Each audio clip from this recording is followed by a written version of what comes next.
आता हा गीता ज्ञानदाता 15व्या श्लोकापर्यंत तर म्हणतो, ब्रह्मा विष्णू महेशची पूजा करणाऱ्यांना मूर्ख, राक्षस स्वभाव धारण केलेले, मनुष्यात नीच दूषित कर्म करणारे असे सांगतो. हे माझी भक्ती करत नाहीत ब्रह्मची. आता 16, 17, 18 मध्ये 3 श्लोकात आपल्याविषयी सांगत आहे की मज ब्रह्मची भक्ती पण 4 प्रकारचे करतात किंवा कोणी करतही नाही. जसे 7व्या अध्यायाच्या प्रथम व 2ऱ्या श्लोकात म्हटलंय की माझ्या भक्तीचा प्रयत्न कोणी हजारातून एखादा करतो आणि त्यातला पण कोणी एखादाच मला ओळखतो, समजतो योग्य प्रकारे, म्हणजे ब्रह्मपर्यंत पोहोचतो. तर इथे तेच सांगतो, 4 प्रकारे माझी साधना करतात, अर्थार्थी, जिज्ञासू आणि ज्ञानी. तर त्या तिघांना तर रिजेक्ट करतो हा. आर्त तर ते आहेत जे संकट निवारणासाठी वेदांच्या मंत्रांच्या आधाराने अनुष्ठान करतात. ते अन्य आरती किंवा कोणत्या कवितेची मदत घेत नाहीत, ना कोणत्या अन्य मंत्राचा वेदांच्या मंत्राने करतात, तर ते ब्रह्मउपासकच म्हटले जातात. अशा प्रकारे अर्थार्थी जे धनप्राप्तीसाठी, धन भरपूर होऊ दे आपले, यासाठी कोणते अनुष्ठान करतात ते वेदांच्या मंत्रानेच करतात, तर ते पण व्यर्थ आहे, कारण ती भगवान प्राप्ती नाही, ते तर अन्य कार्याला लागलेत. आणि तिसरा जिज्ञासू जसा घरातून निघाला भगवान मिळवण्यासाठी, पुढे अज्ञानी संत भेटले, त्यांच्याकडून कचरा ज्ञान गोळा केले, स्वतःच वक्ता बनला तो जिज्ञासू, तो पण व्यर्थ सांगितलाय. नाही. आता 4थ्या प्रकारचे ज्ञानी आहेत. ज्ञानीचा अर्थ हा आहे की ज्याला हे समजले की मनुष्य जीवन परत परत मिळणार नाही आणि मनुष्य जन्माचा मूळ उद्देश आहे परमात्मा मिळवणे, मोक्ष करून घेणे, जन्ममृत्यूपासून सुटका करून घेणे. आणि मग त्यांनी वेद वाचले, त्यांना जसेही समजले त्यांनी हे मानले की अन्य देवतांची पूजा पण नाही केली पाहिजे, केवळ एक परमात्मा, एकम, ज्याच्यासारखा दुसरा नाही, त्याच्या भक्तीनेच लाभ होईल, मोक्ष मिळेल. आता त्यांना जसे पण वेद समजले त्याच्या आधाराने या ब्रह्मला, कारण की यजुर्वेद अध्याय नंबर 40च्या मंत्र नंबर 15 मध्ये लिहिलंय, वायू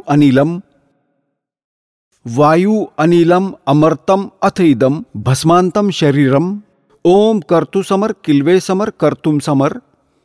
वेद ज्ञानदाता सांगत आहे की माझे एक ओम नाम आहे आणि याचे शेवटच्या श्वासापर्यंत, जेव्हा शरीर सोडशील तुझे, म्हणजे सुरुवातीपासून शेवटच्या श्वासापर्यंत माझा ओम नामाचा जप कर, काम करत करत स्मरण कर, विशेष ओढीने स्मरण कर आणि मनुष्य जन्माचा मुख्य उद्देश मानून त्याचे स्मरण कर.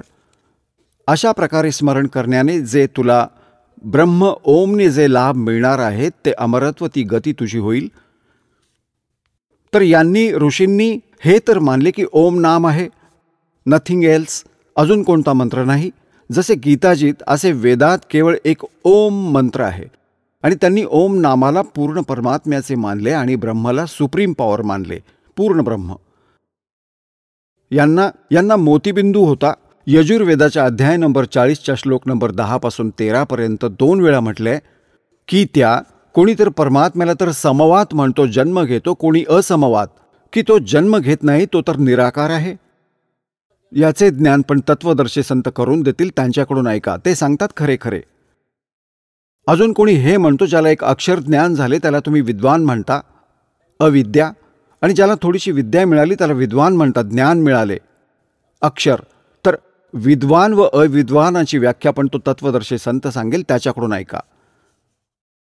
त्यांचे डोळे बंद होते, त्यांना मोतीबिंदू होता, त्यांना हे समजले नाही की तो तत्वदर्शी संत तरी शोधा कमीत कमी, जो वेदांहूनही कोणते वेगळे ज्ञान सांगेल. ते नाही समजले. गीताजी अध्याय नंबर 4च्या श्लोक नंबर 34 मध्ये सांगितले की जे गीताजी अध्याय नंबर 4च्या श्लोक नंबर 32 मध्ये म्हटले आहे की ब्रह्मणे मुखे सच्चिदानंद घन ब्रह्मच्या वाणीमध्ये की हे परमात्म्याने स्वतः येऊन जे ज्ञान बोलले आहे त्यात भरपूर विस्ताराने यज्ञ म्हणजे धार्मिक अनुष्ठानाची माहिती दिलेली आहे. ते तत्वज्ञान आहे. त्या तत्वज्ञानाला 4थ्या अध्यायाच्या 34व्या श्लोकात म्हटले आहे गीता ज्ञानदात्याने की तो कोणा तत्वदर्शी संताकडे जाऊन समज. याने हे सिद्ध आहे की गीता ज्ञानदाता नाही जाणत त्या परमक्षर ब्रह्मची माहिती, नाहीये त्याला त्याची वे ऑफ वर्शिप, कंप्लीट ज्ञान नाहीये. आता काय प्रसंग काय आला की तो आता काय म्हणतो की जो ज्ञानी आत्मा आहे तो तर आहे उदार, नेक आत्मा आहे, परमात्म्यासाठी समर्पित झाले आहेत सगळे, घर पण सोडले, राज्य पण सोडले आणि हजारो वर्ष हठयोग पण केले, शरीराची पर्वा केली नाही, मरोवा जगो असे च्यवन ऋषी होते की ज्यांच्या पूर्ण शरीरावर वाळवी लागली, डोळे फक्त दिसत होते. म्हणजे असेच एक चुणक ऋषी होते असे. तर त्यांनी म्हणतात हे तर आहेत उदार, परंतु हे माझ्या अनुत्तम गतीमध्येच आश्रित राहिले, कारण त्यांना तत्वदर्शी संत नाही भेटले.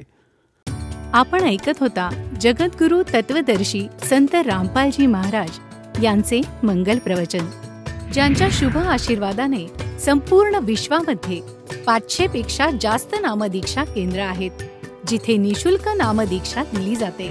निशुल्क नामदीक्षा प्राप्त करण्यासाठी आणि अधिक माहितीसाठी संपर्क करा 7030303951 7030303952.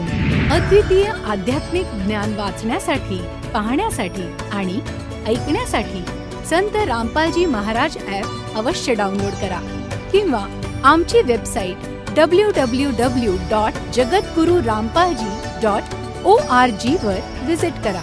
आम्हाला सोशल मीडियावर फॉलो करा. सर्व पवित्र धर्मांच्या पवित्र शास्त्रांवर आधारित प्रमाणित अनमोल पुस्तक ज्ञानगंगा किंवा जगण्याचा मार्ग यापैकी कोणतेही एक पुस्तक निशुल्क मागवण्यासाठी आपण आम्हाला आपले पूर्ण नाव, पूर्ण पत्ता, पिनकोड आणि फोन नंबरसह लिहून 7030303951 किंवा 7030303952 या नंबरवर SMS करू शकता किंवा 7030303950 या नंबरवर व्हॉट्सअप देखील करू शकता.